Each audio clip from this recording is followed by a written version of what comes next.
Good morning. This is the final revision video for your final semester test. And we will be starting by questions and answers, of course, but by the first question, which is to define infection.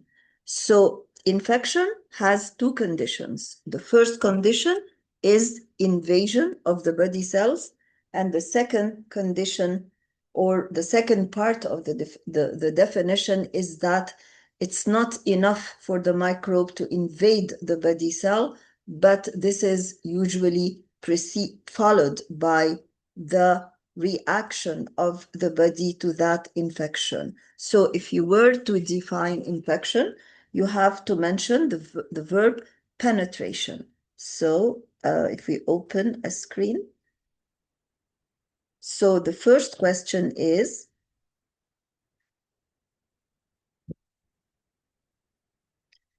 to define infection. So define infection. Infection is the penetration of the body cells and tissues and fluids by the microorganism. So you have to have the process of penetration or invasion of the body cells or fluids or tissues, and there is a body reaction. The body reaction is due to what? The body reaction is due to the tissue injury that occurs because of penetration.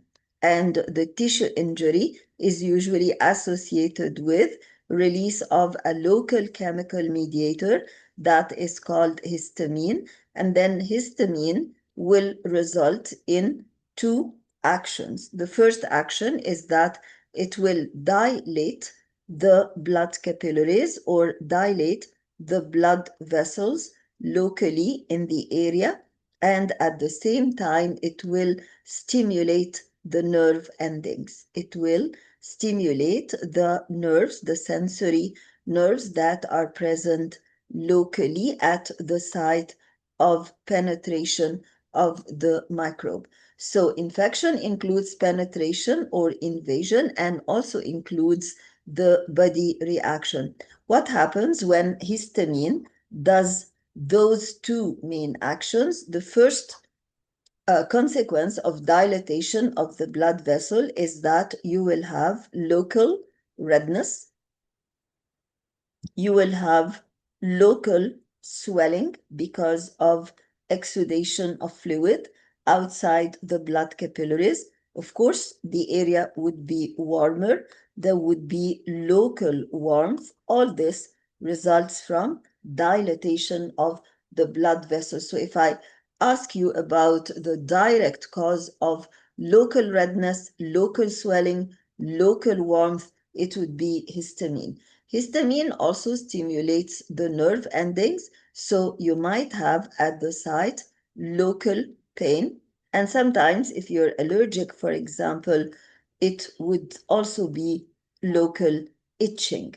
All these symptoms and signs are symptoms and signs of local infection. And it's a good opportunity to discuss the second question, which is the definition of the local infection. Local infection is a type of infection where the symptoms and signs of redness, swelling, warmth, pain, plus or minus itching occur around the site of penetration of the microbe, around the site of invasion or the site of penetration of the microbe. So since the symptoms and signs haven't been spread to the rest of the body, then it is not systemic infection. In case of local infection, we might also have other signs when the white blood cells are recruited to the area, and the white blood cells come to fight the microbe. Your white blood cells are part of the immune system, and when they fight the microbe, they die after having fought the microbe, and after they die, they form pus cells. So what are pus cells? Pus cells are dead white blood cells. So the pus cells are the main components of pus, and pus is the reason why in some severe local infections, like for example an infected wound,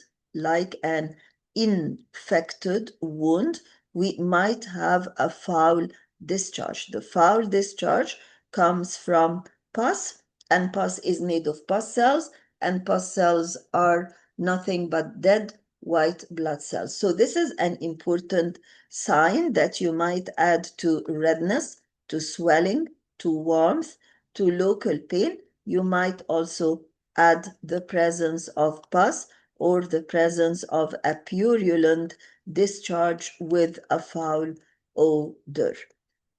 Are there any systemic generalized results of infection? Sometimes, rarely, when you have an infection that is mainly local. If it is really severe, like when you have a large abscess, for example, you might have fever. But usually, in case of local infection, we don't have fever. Another question would be to differentiate between a local infection and a systemic infection, because when you define infection and you talk about penetration first and then body reaction first, here on this slide we mentioned only the local body reactions, but there can also be systemic body reactions. So the body reactions may be local body reactions and may also be systemic body reactions. How can we differentiate between the two? When we have a local reaction, so here we have the local reaction to the entry of the microbe. Of course, the local reaction will result in a local infection. And on the other hand, we have the systemic body reactions to infection. We mentioned the local body reactions to infection, and we said that the cause of the local reactions is essentially tissue injury. And when there is tissue injury, there is release of histamine. But in case of the systemic body reactions, the cause is not tissue injury and histamine release, but the cause is that the bacteria plus or minus their toxins will circulate in blood. And when they circulate in blood, we will have one of several conditions. You might have bacteremia only, which is the presence of bacteria in blood. You might have toxemia only, which is the circulation of toxins in blood. And you might have septicemia, which is bacteremia plus toxemia. So if you have both bacteremia and toxemia, then the result will be septicemia. If the injury here released histamine, then the symptoms and signs will be local, and by local we mean around the site of penetration or around the site of entry of the microbe, around the site of entry of the microbe. But in case of a systemic reaction, which might occur also upon invasion of your body tissues, you will have generalized symptoms and signs. And by generalized symptoms and signs, we mean that you will have symptoms all over the body. This is just because the bacteria and the toxins have spread over the body. Here, what are these symptoms and signs? As we said, here we have local pain, we have local warmth or heat, we have local swelling, And of course, we have local redness, and they are all due to vasodilatation of the blood capillaries mainly and stimulation of the sensory nerves. But here, of course, we have fever, and it's worth mentioning that fever is different from local heat or local warmth. So fever is different from local heat or local warmth.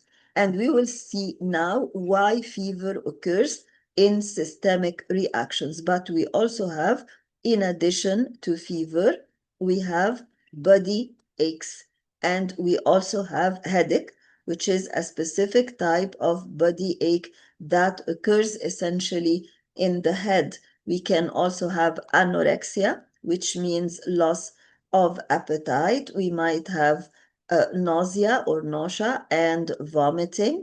And all this will result, of course, in weight loss. You might have diarrhea, you might have vomiting, etc. So these are the main differences between the local reactions and the systemic reactions. And now there is an important question, which would be this is question number 3. Question number 4 would be, why would sometimes be local reaction only, and why would be would there be systemic reactions only? So here, question number 4, when do we have local reaction only? When do we have local reaction only? And when do we have both local and systemic, not systematic, by the way, systemic reactions? The answer depends on 2 factors, or your answer should include 2 factors. The first factor is the dose of the infective agent. Infective agent is the agent that is capable of causing infection. So if you have a low dose of infective agent, and again, the infective agent is the agent that is capable of causing infection. So if you have a low dose of infective agent plus a strong or an efficient immune system, plus a non-virulent pathogen. What do we mean by a non-virulent pathogen? Pathogens that are virulent are those that can resist the immune system, like, for example, the ones that can attach themselves to the conjunctival surface, like Neisseria gonorrhea, for example. So if you have a low dose of infective agent plus a strong immune system plus a non-virulent pathogen, then it would be a local reaction only. But if you received a high dose of the microbe, of the infective microbe, and if you have low efficiency of your immune system, you are immunocompromised, or you have a weak immune system, and if it happens that the microbe that you were infected with is a virulent pathogen, then you would have a systemic reaction, not only a local reaction, but a systemic reaction. Question number 5 would be about the fever and why fever occurs. When you have a fever, you have an elevation of your body temperature above normal. So fever means what? Means that you have an elevation of your body temperature above normal, and the normal is usually 36.7 to 37.2 degrees Celsius. So this is number 1, the definition of fever. Number 2, what happens in your brain in order for fever to occur? There is resetting of your heat regulating centers. Resetting of the heat regulating centers where in your brain, in a part of the brain called the hypothalamus. What do we mean by resetting of the heat regulating center? Meaning that all the time, the heat regulating centers in your body do everything through dilatation of the blood capillaries or constriction of the blood capillaries or increased sweating or decreased sweating in order to regulate your body temperature around 37 degrees Celsius. If you reset them, this means that you are misleading them and you are telling them that they do not have to stabilize your body temperature around 37, but around 38, for example, or around 39. What happens in infection that makes or that results in resetting of your heat regulating centers? When there is infection, there are white blood cells and there are pathogens or microbes that are harmful, and they both secrete chemicals that are called the pyrogens. This is the most important word on that slide.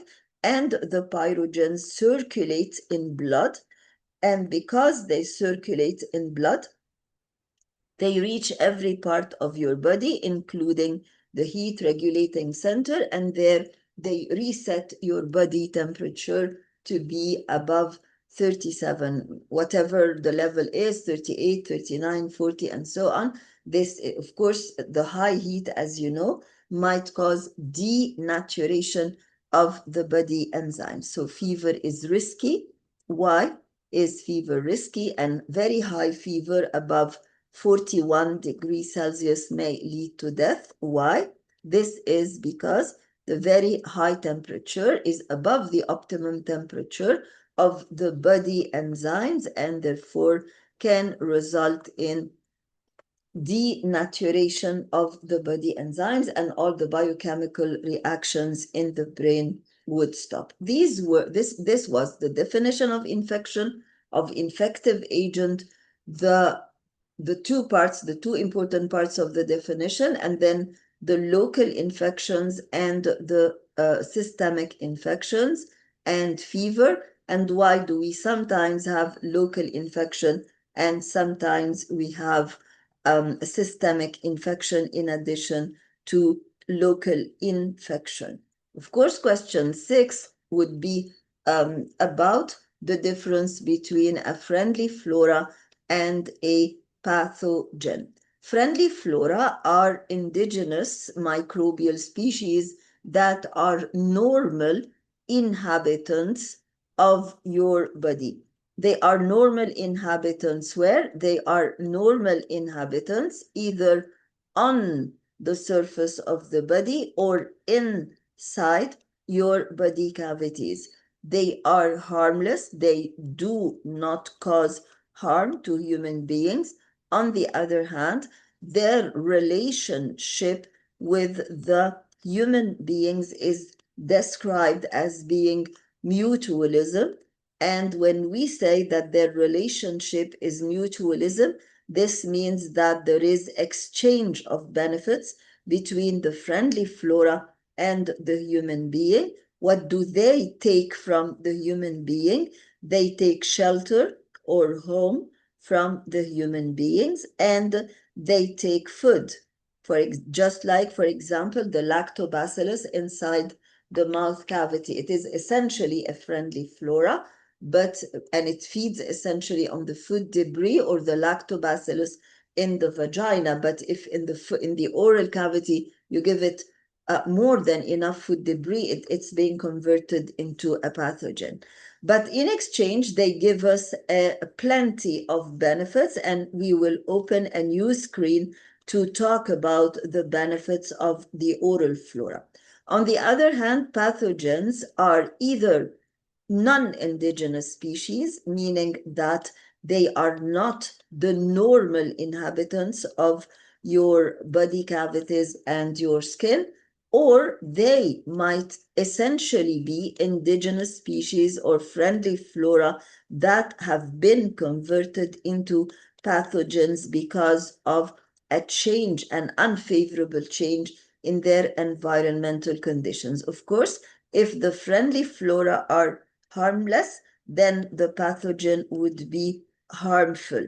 And the relationship between the pathogen and the human being is a relationship of pathogenicity, pathogenicity, uh, or parasitism. Pathogenicity is a broader term than parasitism, but both work.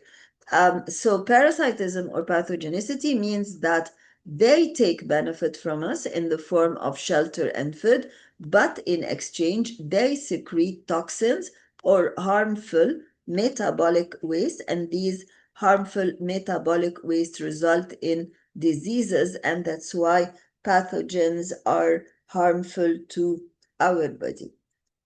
Question number 7 would focus more on the benefits of the friendly flora. Question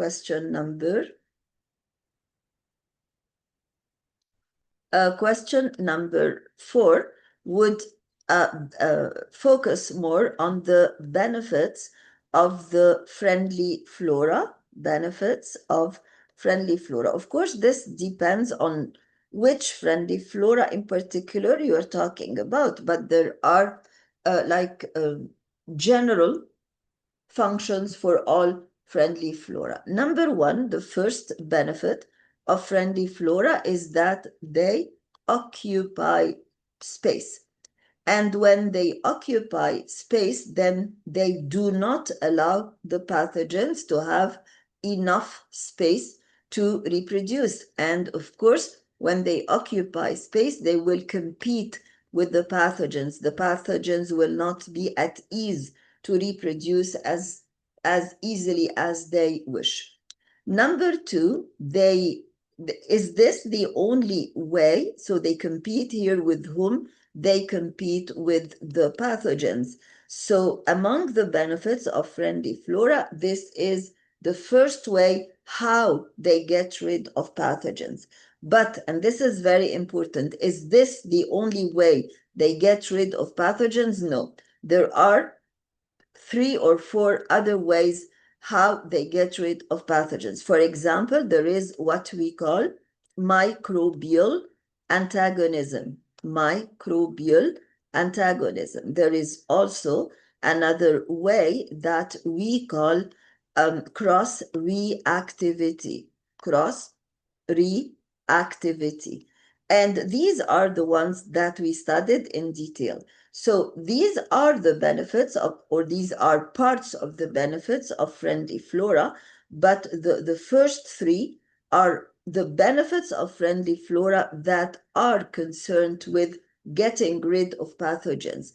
But of course, number 4, for example, you have the gut flora, and the gut flora have several benefits because the gut flora secrete vitamin B, that is important for nerve health and for formation of the blood cells.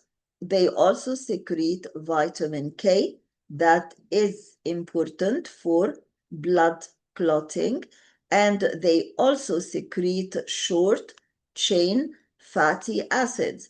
These short chain fatty acids are very important because they are responsible for what we call the gut-brain axis, and I'll be explaining it first before explaining microbial antagonism and cross-reactivity. So why are short-chain fatty acids important? Because short-chain fatty acids are absorbed into blood. They are absorbed into blood. And after having been absorbed into blood, they will circulate in the whole body and they will reach the brain cells. In the brain cells, they protect your nerve cells. They protect your nerve cells.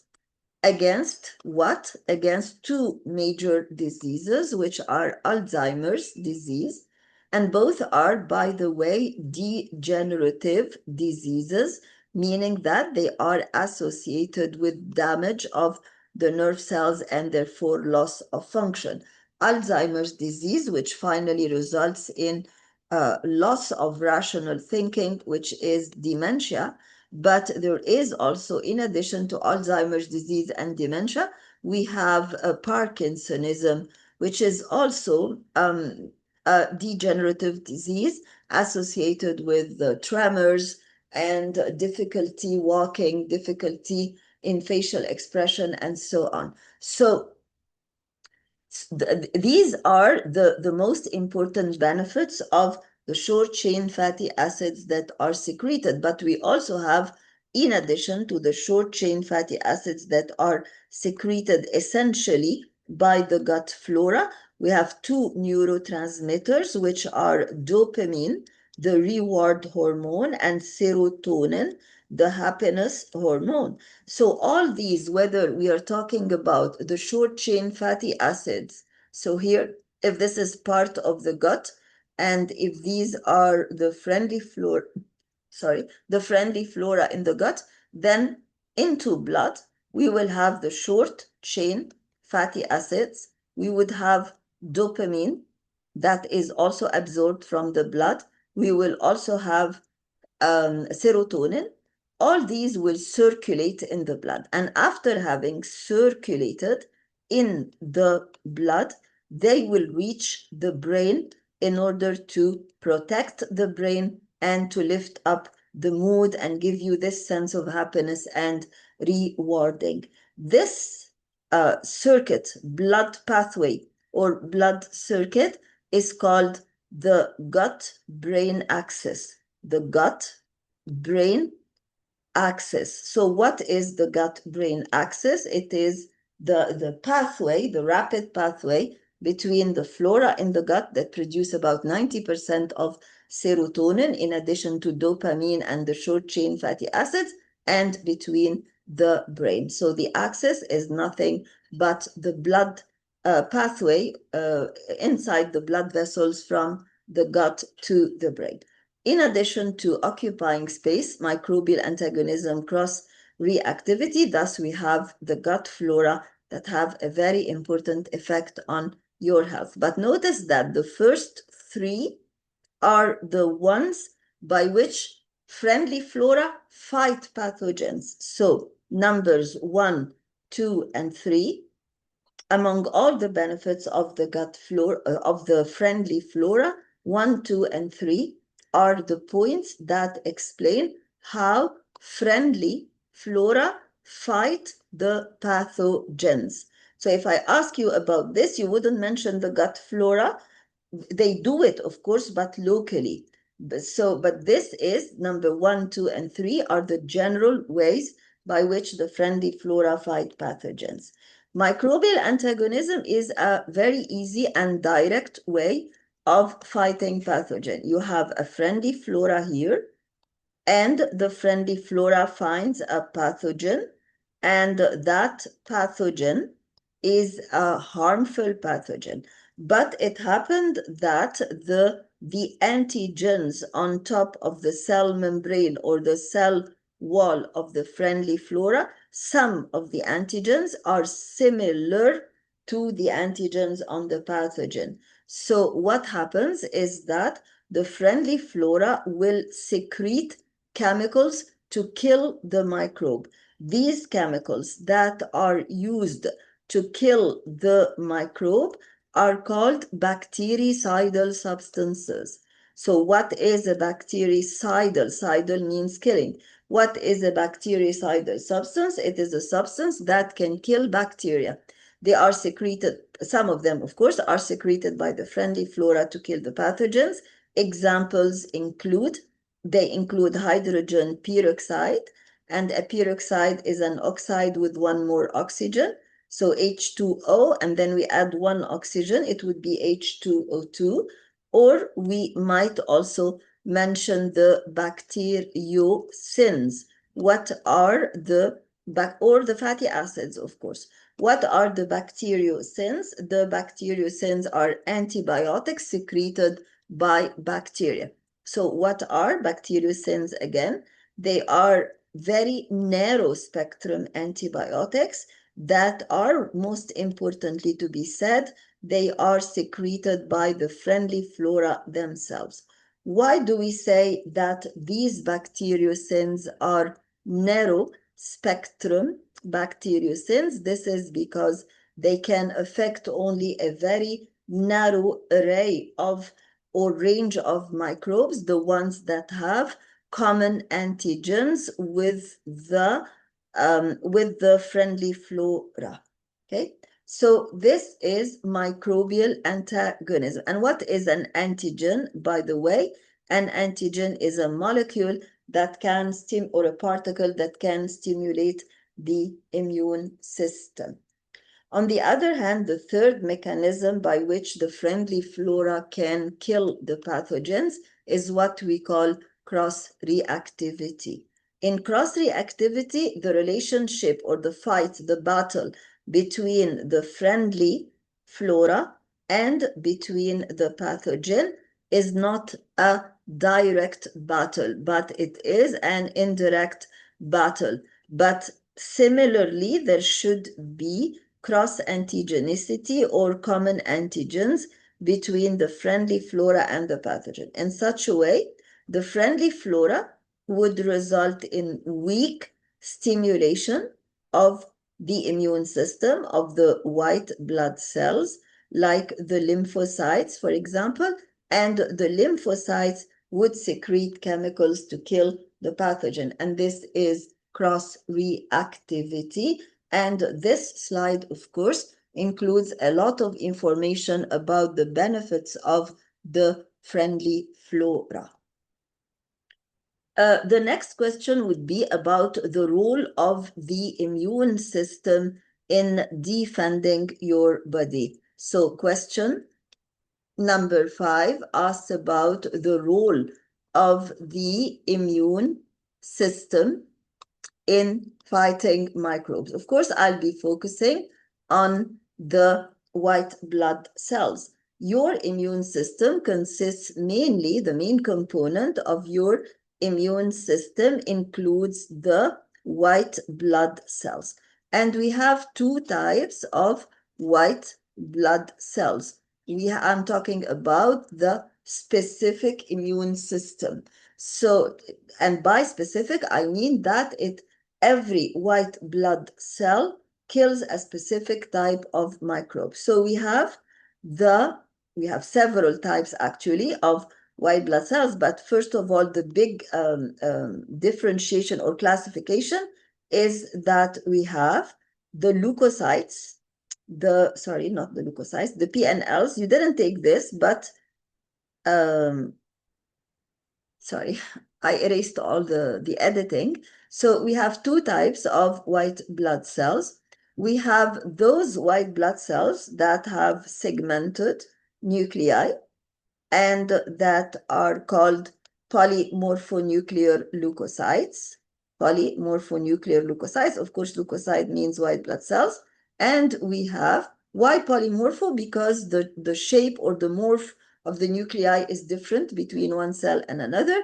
And what we focused on in the classroom was the lymphocytes that have large spherical nuclei inside that fill most of the cytosol.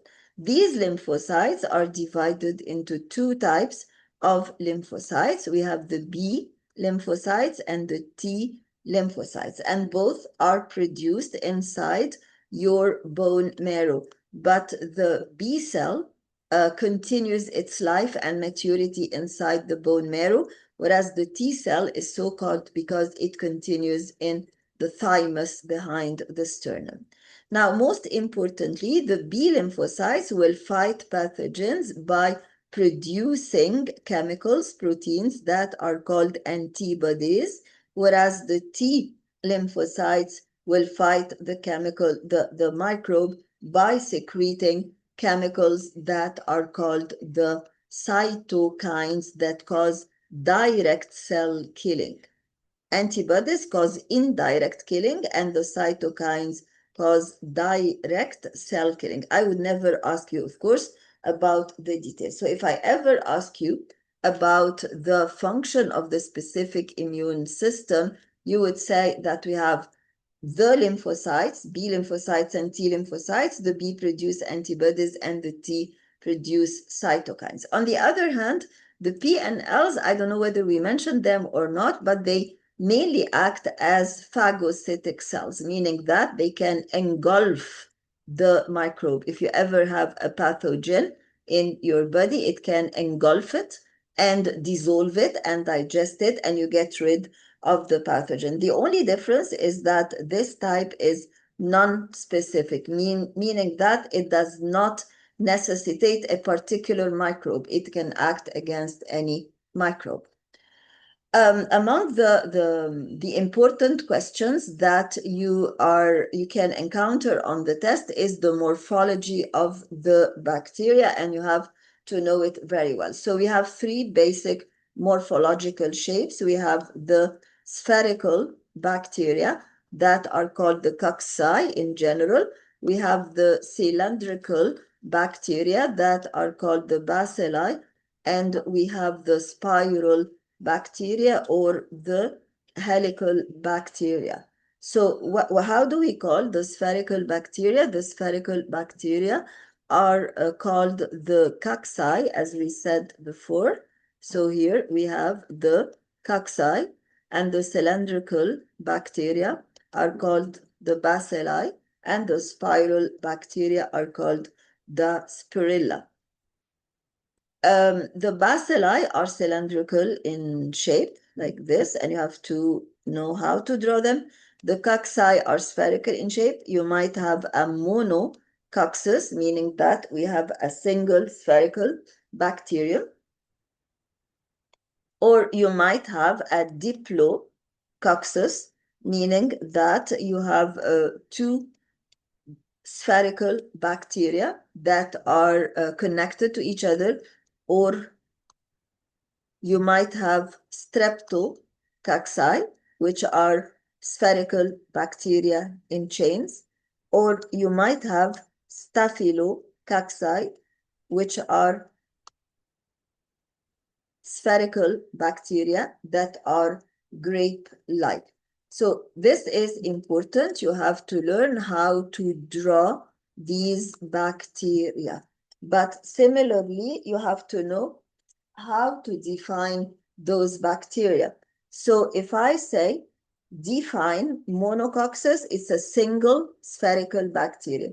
If I say diplococcus, they are two connected to each other, but again, they are cocci. So every time you define a group of cocci, you have to say that they are spherical bacteria. So streptococci are spherical bacteria in chains. Staphylococci are spherical bacteria that are grape-like. And then another question number 7 is it possible for a friendly flora to be converted into a pathogen? And what are the factors that help friendly flora to be converted into a pathogen? Of course, we said before that friendly flora are harmless. They live on the surface of the body or inside your body cavities. The first factor that might result in conversion of a friendly flora into a pathogen is immunocompromisation. And what is immunocompromisation? Immunocompromisation means severe weakness of the immune system. And there are two causes of immunocompromisation. The first cause of immunocompromisation is radiotherapy. If radiotherapy affects the bone marrow or is directed to the bone marrow, and the second one is chemotherapy, and both are types of therapy that are used to treat cancer. Why are they harmful? Because they cause damage to the DNA of the pathogen. And when the DNA of the pathogen is damaged, then the pathogen no more reproduces. So reproduction is paused or prevented, no reproduction, and therefore there is great reduction in the number of pathogens. But of course, since they cause damage, or just like they cause damage to the DNA of the pathogen, they also cause damage to your own DNA, and therefore they might result in a worsening of your blood picture, in a diminution of the red blood corpuscles, white blood cells, and platelets. The second reason is the hormonal changes. We all know, and this is the story of P. acnes, which is a friendly flora present on the surface of the skin. And P. acnes is a useful friendly flora because it produces fatty acids, it occupies space, it produces some vitamins, so it is a friendly flora. But what happens at puberty, especially in males, that there is a sudden surge in the androgens. And when the androgens increase, they affect mainly the sebaceous gland, the gland that secretes the fatty material on the skin called sebum. What happens to sebum? There is increased amount, quantity, and there is increased stickiness.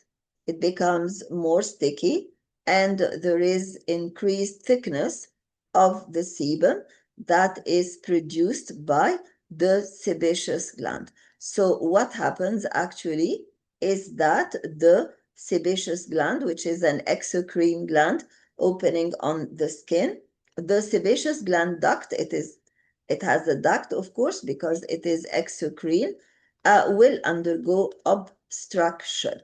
Okay, when it undergoes, this is the pathogenesis actually of acne vulgaris, and it all starts here. It all starts by increased androgens and by blocking of the sebaceous duct. And when the sebaceous duct is obstructed, so we start on, this is the continuum of the previous slide, but we will start here. So when you have an obstructed duct of the sebaceous gland, then sebum will accumulate inside the sebaceous gland. And when sebum accumulates inside the sebaceous gland, there would be swelling of the sebaceous gland and the hair follicle, of course, because the hair follicle, the pocket of skin around the hair, which is called the hair follicle, will also accumulate sebum and swell. And this swelling results in the formation of small swellings on the surface of the skin, which are called acne vulgaris, because it worsens the shape of the skin and the face. But after all, this is not the only negative result or drawback. The obstruction or the accumulation of sebum will result in another consequence, which is an anaerobic environment, an environment where not adequate oxygen reaches. The lack of oxygen, this anaerobic environment, will affect P. acnes, and this would be the turning point in the life of P. acnes when it becomes converted from a friendly flora that is peaceful and serene to a pathogen. When it converts into a pathogen, then it will result penetration of the gland epithelium, and it will result in inflammation. So after inflammation occurs, you no more just have swelling, but you will have redness, you will have pain, you will have warmth of the sebaceous gland. So you will have the full overt picture of acne vulgaris. So what is acne vulgaris? Because you are frequently asked to define acne vulgaris. It is a chronic skin disease, first of all. So chronic means of gradual onset, prolonged duration, and rather mild symptoms. So it is a chronic disease of the skin, affecting what in particular in the skin? It affects two structures in the skin, the sebaceous gland and the hair follicles. It results in what? It results in swellings on the surface of the skin that might or not be inflamed. So the definition of acne vulgaris is important. So I remind you that the question number 7, I think, was about the conversion of a friendly flora into a pathogen. We talked about the diminution in the immune system capacity, which is immunocompromisation. We talked about the hormonal change, and the third factor that helps conversion of friendly flora into pathogens is when there is an injury to the skin or an injury in the mucous membranes, because this would help penetration of the skin by the microbes.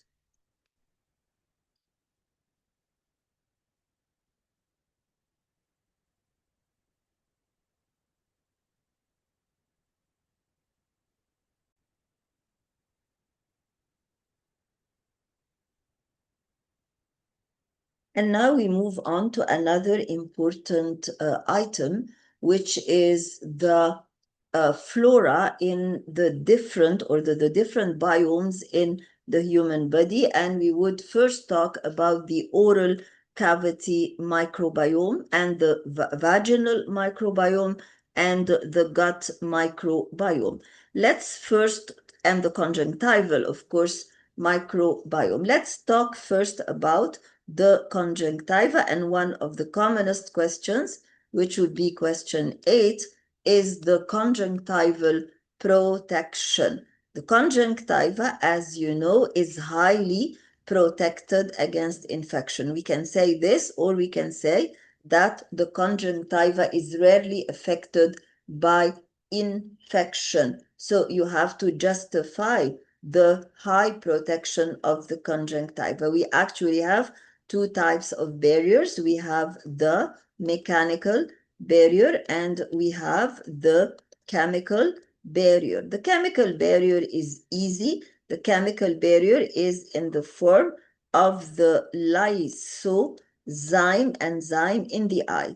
The lysozyme enzyme. Where is the lysozyme enzyme? It is present inside the tears or inside the lacrimal secretion. You can write it with an I or with a Y. So the lacrimal secretion or the tears contain lysozyme enzyme, and the lysozyme enzyme does what? It digests or destroys the cell wall of the bacteria so that the bacterium can no more reproduce and can no more exist because it can no more live. The mechanical barrier is essentially via the tears, and you have a lacrimal gland, and that lacrimal gland is an exocrine gland that secretes tears that form a very thin layer over the conjunctiva, which we call the liquifilm. So the mechanical barrier is through what? Is through the liquifilm. And it is a liquifilm, not a biofilm. And what is a liquifilm? A liquifilm is a thin layer of tears that covers the eye. This thin layer of tears traps the microbes and traps the dust in the environment in air. So it traps dust and microbes. But the liquifilm alone wouldn't be enough for protection. In addition to the liquifilm, you have the frequent blinking, and the frequent blinking washes away this liquifilm and renews it every now and then. So every now and then you have renewal of the liquifilm to wash away the microbes. Another microbiome and another related question is about the microbiome in the urinary bladder, and we might ask this question, question number 9, why is the urinary tract including the urinary the kidneys, the ureter, the urinary bladder, and the urethra is usually sterile, containing no microbes, and therefore the urinary tract infections are supposed to be rare unless the patient, for example, is diabetic or has a catheter that is inserted in the ureter. But the norm is that urinary tract infection is uncommon because of two reasons: a mechanical reason, again, and a chemical reason. The chemical reason is because of the acidity of urine. So urine is acidic. Why do we say that urine is acidic? Because the pH of urine is low. Many of you still make mistakes when talking about the pH. An acidic pH is less than 7. So the smaller the value, the numerical number of the pH that represents the pH, the more acidic it is. So the pH of urine is around 5.6, which is an acidic pH. Why is this acidic pH protective? Because most pathogens and microbes in general, whether friendly flora or pathogens, cannot withstand that acidic pH, except, of course, the lactobacillus, because the lactobacillus can withstand an acidic environment, but the lactobacillus in the urinary tract is a friendly flora. And we have the mechanical factor that protects the urinary tract, which is the continuous flushing of the urethra with urine, and therefore this washes away the microbes constantly. We also have to talk about the vaginal microbiome, and we can talk about the importance of lactobacillus in the vagina of a female. The importance of the lactobacillus in the vagina of a female. Of course, we have mentioned several times before that in the vagina of a female from birth, there is storage of glycogen in the muscles of the uterus, because the uterus, where the zygote will be implanted, is a muscular organ. So it is a muscular organ. Glycogen is acted upon by the friendly flora that is present in the vagina since birth, which is the lactobacillus. And when glycogen is broken down by the lactobacillus, we get a small amount of energy and we get lactic acid. So the pH in the vagina is supposed to be acidic, below 7. And that slightly acidic pH in the vagina is important because it kills pathogens, and in particular, it kills the unicellular fungus. In particular, it kills the unicellular fungus, and that unicellular fungus is called Candida. And because it is white under the microscope, so we call it Candida albicans. Now, what happens at puberty? So I might ask you about the changes that occur in the behavior of lactobacillus at puberty. At puberty, there is an increase in the female sex hormones, in particular estrogen. And estrogen, this will result in increase in the glycogen stores in the walls of the uterus, and therefore the lactobacillus will produce more lactic acid, and the environment will be more acidic. But more acidic means that the pH will lower down, and this is important to kill any Candida albicans that might try to do an ascending infection of the vagina and the uterus. And now we come to the most important two microbiomes, the oral cavity microbiome and the gut microbiome. And I will start by the gut microbiome. in the gut, we have two very important. One is a friendly flora, and the other is a pathogen. And these microbes are, one of them is a friendly flora, which is the bifidobacteria. And the bifidobacteria is bifid like this. And we have another pathogen, which is the bacteroids. So the gut, concerning the friendly flora and the pathogens in the gut, we have the bifidobacteria as the representatives of friendly flora, and we have the bacteroids as representatives of pathogens. The bacteroids are harmful. Why are the bacteroids harmful? Because they secrete toxic products of metabolism, and these toxic products of metabolism are carcinogenic. What do we mean by carcinogenic? We mean that they can cause cancer of the colon. The problem with what increases the bacteroids inside your gut, the main reason behind increasing the bacteroids in your gut is an unhealthy diet. And an unhealthy diet, mainly in the form of increased red meat, and increased saturated fatty acids or saturated fats, like the sheep meat, for example, is good food for bacteroids. So when you give an unhealthy diet, then the bacteroids will flourish. And when the bacteroids will flourish, they will take over. And when they take over, we have what we call a population shift, or dysbiosis. You have to know them.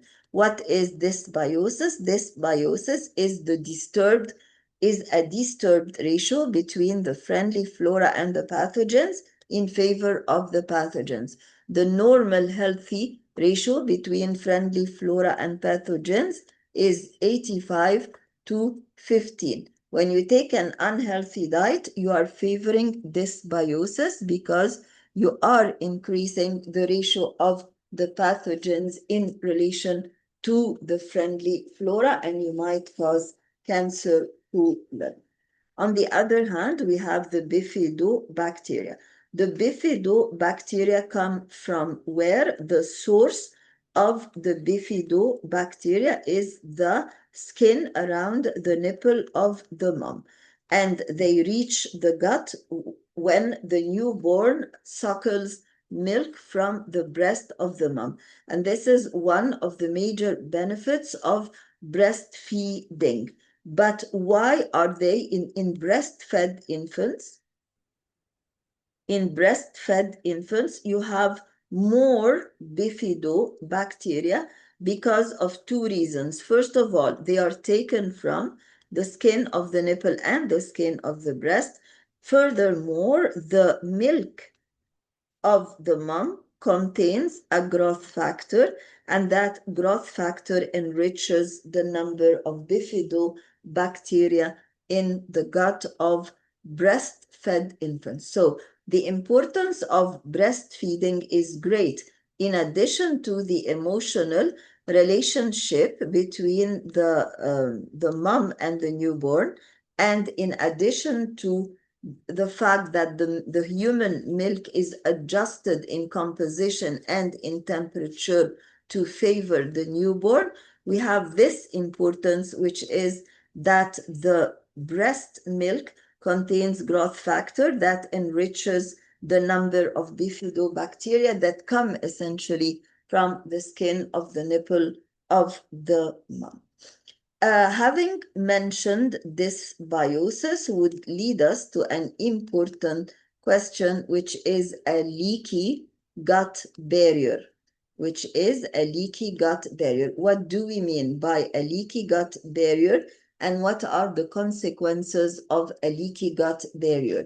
If this is a part of the gut, and this is the gut mucosa, meaning that we're talking about the epithelium and the connective tissues and the glands that line the wall of the gut, then there is what we call a mucosal barrier. The mucosal barrier which is the wall of the gut or the mucosa of the gut. Why do we call it a barrier? Because it prevents large unwanted particles, like, for example, the bacteria and like their large toxins from arriving to blood. And this is a very important function because, of course, you know what would be the danger, what the danger would be if the bacteria and toxins reach the blood. So this intact mucosa, when intact, will act like a barrier that prevents bacteria and toxins from reaching the blood. When you have a leaky gut barrier, this means what? This means that there is diminished efficiency of the mucosa in preventing the bacteria and toxins from reaching the blood. So what's the result of this diminished efficiency? The result is that the bacteria and their toxins will reach the blood, resulting in chronic inflammation in the body. Chronic inflammation. So what is the direct result of a leaky gut barrier? It is chronic inflammation in the body. What is the cause of a leaky gut barrier? It is dysbiosis, which results from an unhealthy diet. So it all results by an unhealthy diet that results in dysbiosis. Dysbiosis will result in a leaky gut barrier. A leaky gut barrier will result in chronic inflammation, and chronic inflammation through several more advanced mechanisms will result in obesity, will result in diabetes mellitus, will result in cardiac diseases. So these are the main effects of chronic inflammation that results from a leaky gut barrier, that results from dysbiosis. So we can summarize this sequence as follows. It all starts by an unhealthy diet. The unhealthy diet is rich in red meat and saturated fats. It results in dysbiosis, and dysbiosis results in chronic inflammation. So we start by an unhealthy diet, and then we get a disturbed ratio or a population shift, and then we get chronic inflammation, and chronic inflammation results in three major drawbacks. The first one is obesity because of a disturbance between ghrelin hormone and leptin hormone. We also have diabetes mellitus because of insulin receptor irresponsiveness or insulin resistance. And we also have cardiac diseases because this inflammation affects the blood vessels of the heart and results in obstruction of the blood vessels. Last thing to mention about the microbiomes, and it's an important entity, which is the oral cavity microbiome. So question number 12 would be first about the bad hygiene of the mouth and how the bad hygiene of the mouth results in diseases in the mouth. And we will try to make it in the form of a flow chart, how bad hygiene results in oral diseases. So first of all, it all starts by the presence of food debris in the mouth, and then the food debris in the mouth are broken down or fermented by the bacterium called lactobacillus, and therefore they result in the formation of lactic acid. And then lactic acid will have several effects on the gums, but lactic acid will mainly result in dissolution of calcium in the enamel of the teeth, dissolution of calcium in the enamel of the teeth. So you would have dental caries. Dental caries. Dental caries is what? Dental caries is a cavity in the tooth. A cavity in the tooth. And here it is important to mention that if dental caries affects the enamel only, dental caries is painless. Why? Because the enamel is a dead tissue. What do we mean by a dead tissue? It has no blood vessels, it has no nerves, and therefore it does not feel pain. But if dental caries reaches dentine, which has a few nerve fibers, then you will start to have moderate pain. But if it reaches the pulp of the tooth, which is the innermost part of the tooth, then you will have severe pain because the pulp is richly supplied with nerve fibers.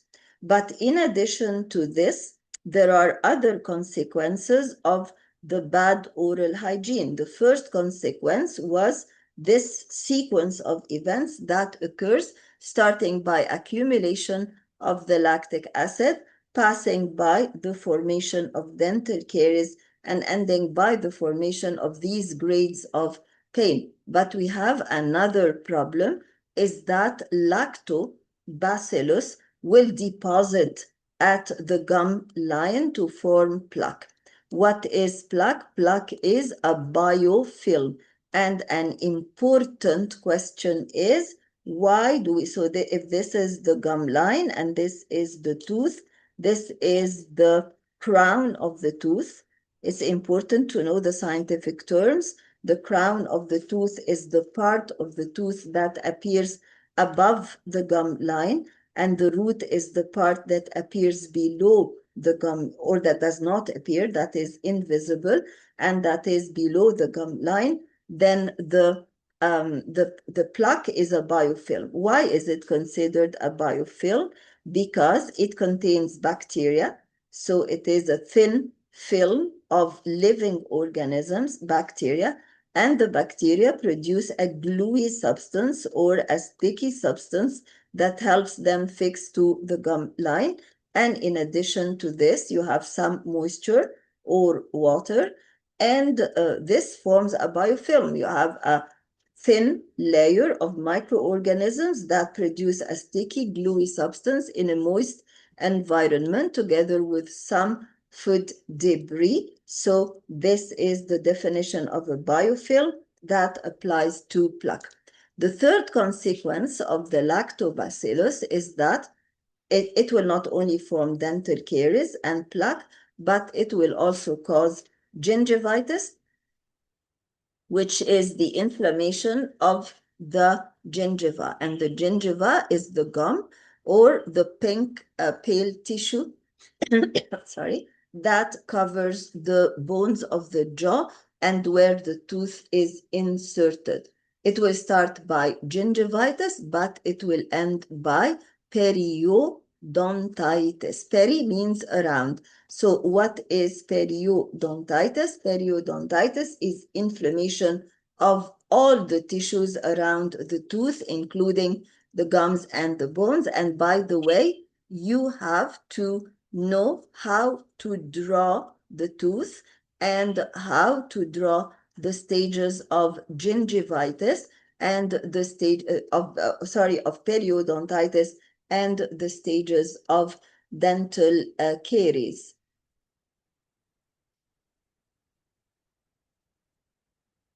Of course, you have to know the structure of the tooth.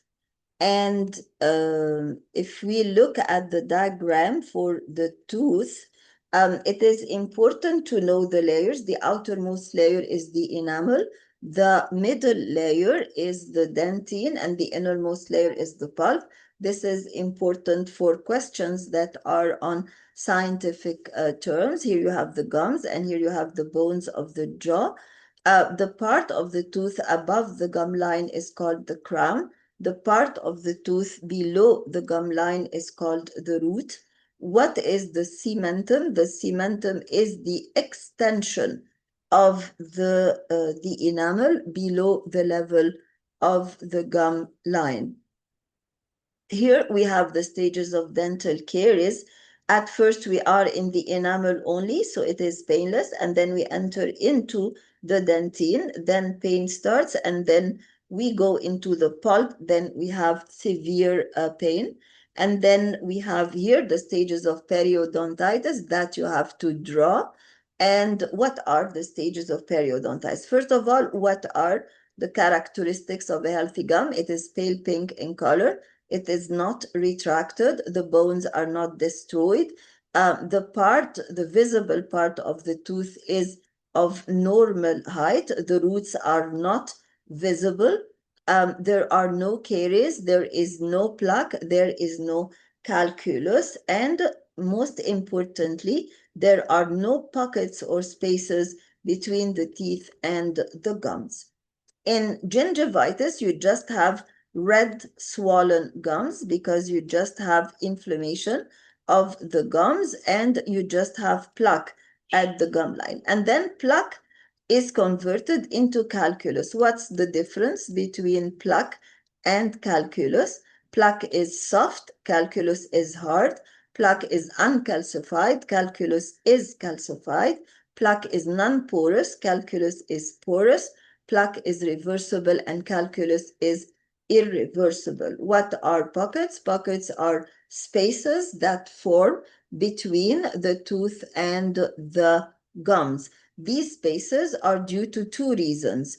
The first reason is the retraction of the gums, and the second reason is destruction of the bones. Of course, those pockets are a very important cause of bad smell, and they are the cause of loosening of the teeth. So what are the bad effects of the gums? They are important because they cause bad smell, because you have here pus and dead bacteria, and they are important for loosening and loss of the teeth at the end of the day, because if you have pockets around the tooth, then the tooth is not adequately supported. I'll stop the video here, and maybe I would be sending another short extension to finish covering all the slides that are included in the test.